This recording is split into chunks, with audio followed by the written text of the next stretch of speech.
So welcome to Second Pour. Hey, so my name's Jeff. And I am still Zane. And so today we're going to have Old Tub. Old Tub, unfiltered. And I'm going to say everything with an uptick. Uptick. You know, we probably should say today we're going to have a little bit of Old Tub. Some Old Tub. Some Old Tub. Yeah. Now, Old Tub originally was a whiskey that came out originally for Jim Beam. Right. And then it was out for like 60 years. And went away. Went away because of prohibition, and then it sort of became a gift shop thing. When you went to go visit a distillery, you could get some Old Tub, and it got so popular they decided to release it, a limited release, and so now it came out last year, and so everybody's kind of jumping on it, and it's bottled and bond, because so this month we're going to do a bunch of budget whiskeys, right? Yeah, we're going to talk about affordable whiskeys. Whiskeys that are in the $20 range, so those or less. But so that way they're always on the shelf, they're always readily available. Old Tub is a limited edition, but word on the street is it may not be. It may be out for a long time coming. Yeah.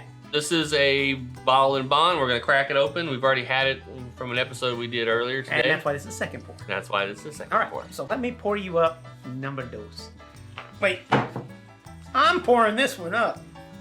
It's not a screw top. And that's something great about this, right? It's a cheaper whiskey, but it's not a screw top. Not all cheap whiskeys are screw tops. And not all screw tops are cheap whiskeys. Now we say this is cheap. This usually runs around $23 a bottle. The mash bill on this is a 75% corn, 13% rye, and 12% malted barley. Right.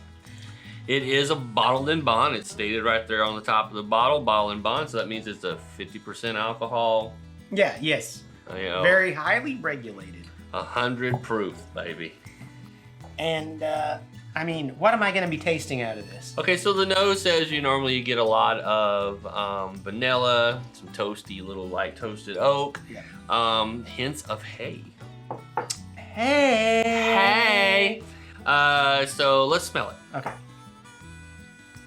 Now I will tell you, I get.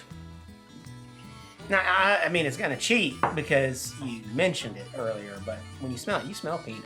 I smell peanut. I taste more peanut than I smell. I wouldn't have pulled that out if somebody hadn't said, "Oh, peanut." Yeah, it's there, right? No, it's there. Now the big thing I pick up is butter popcorn, all that corn sweetness coming through there. So I picked that up first. Yeah, no, it's definitely in there.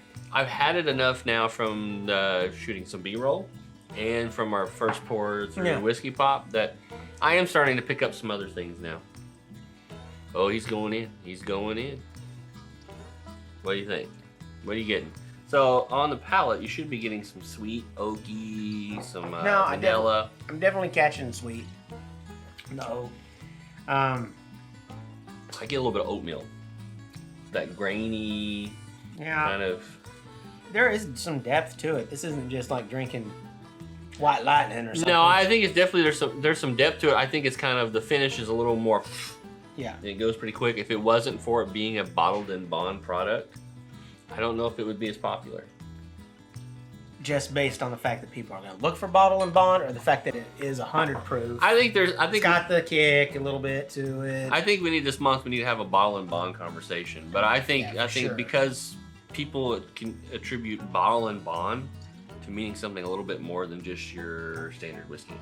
Well, like you said, it's got to be aged for a set amount of time. That's correct. Information to be disclosed later. Yeah, it's got to be aged for a certain amount of time. It's bonded, which means the government is sending in inspectors to make sure it's being cared for correctly. All those things are happening. And for producers, it's like they're saying, we say that there's a serious amount of quality that was put behind this whiskey. So for a $23 bottle of whiskey, you're getting something that the Jim Beam is saying that they put a lot of time and effort and care into to make it a good product. Yeah. That's regulated and it doesn't have secret sauce in it. Right. So bottle and bond has become kind of this new kishy thing that producers are doing. And there for a while there was only a few producers doing it. And it seems like there's a lot more of that going on. You mean niche? No, kishy. Okay. Anyway, I'm gonna. I think let it sit for a minute. I mean, so if you think about it, we like a lot of Jim Beam products. No, we do like, and it's not Booker's, of course. Russell's. Now isn't Basil Hayden? Basil Hayden. That's right. Suntory Hibiki. That Suntory Beam Suntory is the same company. Same company. Same company. You know, Same company. I mean, so this Old Tub is another Jim Beam product. I mean, and then you get the recently did the Jim Beam single barrel. We haven't reviewed it, but we've been drinking it, right? Yeah, I actually bought a second bottle. So it's good. So Jim Beam puts together a lot of good product. Yeah, they do. So I don't expect this to be any different just because it's a cheap whiskey. Yeah, and again, affordability. I say when I use that term, that's so relative. I mean, it just depends on what your disposable. Yeah, what's income affordable is. to one may not be affordable to another, and I think that's why we decided this month we were going to do a bunch of budget whiskey. Budget whiskey. Because you know you don't want to call it cheap whiskey because I don't. That doesn't. Yeah, that in me is like going and getting the dollar burger. That's just not going to be good, but at least it's food. Yeah, That's is not what we're talking about. No, this is a good quality whiskey. Yeah. All right, so let's smell this again. Now, I'm picking more of up the spicy rye out of this, even though there's not much rye in it. Now this is a stretch, but I'm telling you, it's almost like you smell some nut butter. Well, that'd be the peanut, right? I don't know. It's like that. No, I see what you're saying. It's kind of right there on the front end, right? Yeah. Yeah. So it's like. Yeah. Yeah, I'm getting it. Yeah. It's that same thing, you know. It's like I suggested. You suggested it, and we get it. Yeah, It happens all the time with whiskey. I mean, that's the great thing about whiskey, right? I mean, when you drink it by yourself, that doesn't happen. But when you drink it with friends, you know, these suggestions kind of come in, and then you start looking for it. But I think that makes sense. I mean, when you go out to eat somewhere, somebody, oh, this tastes great. This reminds me of this. Then you try it, and you're like, oh, it does remind me of that. So I mean, I don't think whiskey's any different. Yeah. So. All right, let's go in one more time here. Honestly, I think this is an easy drinker. Yeah, I do too. It's not a bad dram of whiskey. It's just it's easy to drink. Yeah, and I like it significantly better now that we're doing a second pour on it than I did on the first, because it was just kind of kicking me in the teeth a little bit on that 100 proof. Yeah, well, no, it wasn't the spicy or the heat. It was just something about the flavor palettes didn't mash well for me when I first started drinking it. I have found that a lot of Jim Beam product requires it to kind of be open and sit for a minute. Yeah. To really, like Basil Hayden, right? Yeah, Remember when you first had Basil Hayden, you weren't a big fan of it. And then it sat, and you were like, oh, wait a minute. This is pretty good. So I think it's the same kind of deal. All right, so let's rate this puppy. Okay, we got our 1 finger to 5 finger rating system. That's right. 5 finger means you are fisting that baby, right? You're filling it to the brim and probably not walking. Mm-hmm. I will jump in, and I would say this much is I think that I could go 2 finger on it. Mm-hmm. Because I do think there's something that's good to it. First impressions, I would probably have not had wanted to drink more. Oh, okay. So now that you've had it a little bit more, it's opened up some for you. Yeah, a little bit more.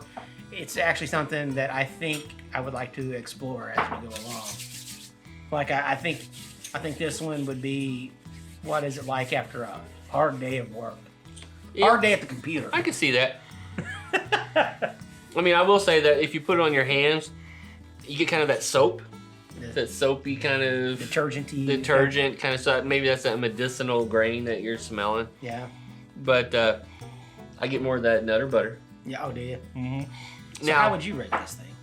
You know, I've had at least 2 fingers already, so if I can't rate it lower than 2 fingers. I think a 2 fingers is a good rating for this. It's an easy drink. It's an easy pour. It's easy to share. And the price is right. The price is, I mean, think about it. We're comparing this to a $23 whiskey. So, I mean, what are you expecting? You blatant? Yeah. I think, no. So, but I think it's not a bad whiskey. I think it's a good whiskey. I see why people are running to get it. It's bottled and bond. It's $23. It's easy to drink. You don't feel bad sharing it with people who may not be huge whiskey, drinkers. Yeah. People that are going to shoot your good stuff. Yeah, they're like going,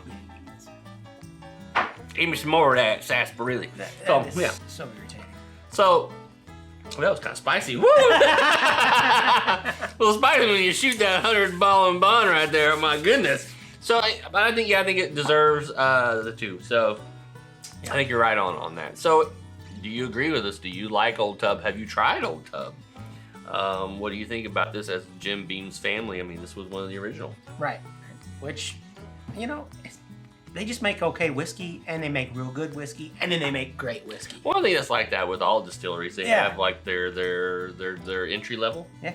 They won't call it bad whiskey. It's entry level. Yeah, that's for sure. And then they make this like prestige. Yeah, that's a really good. The 23-year, age statement whiskeys. Yeah. So I mean, this is somewhere. Here's what we do know. It's been in a barrel for 4 years. Guaranteed. We know what's in it. The only thing else they put in here is water. It had to come in at 100 proof, so if they had to bring it down, that's how they did it. Yeah. So it's a good drink. I would drink it again. Oh, yeah. I'm not going to shy away from it. And I'd be happy with it in the cabinet. Yeah. So just let us know what you think if you've had it, and actually what's something that you feel like tastes the same or is comparable to this one. That'd be interesting. Or, if there's another Jim Beam product that you feel like in the price range is just as good as this bottle and bond, let us know down below too. We'd be interested to see and have that chat with you. In the meantime, you guys continue to be cool this week and join us next week for another second pour. That's right. In the meantime, we'll see you guys later. And cheers. I'm out of whiskey. Out of whiskey. It's a tad bit.